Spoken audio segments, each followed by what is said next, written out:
পূর্ব লন্ডনের white chapel স্টেশনটি বন্ধ করে দেয়া হয়েছে। অজ্ঞাত এক কারণে কোনো যাত্রীকে স্টেশনের ভেতরে প্রবেশ করতে দেয়া হচ্ছে না।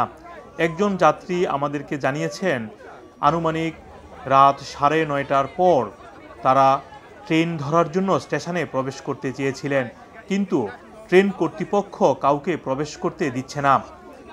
স্টেশনের সামনে এমার্জেন্সি ডু নট এন্টার এমন স্ক্রিন বসানো হয়েছে।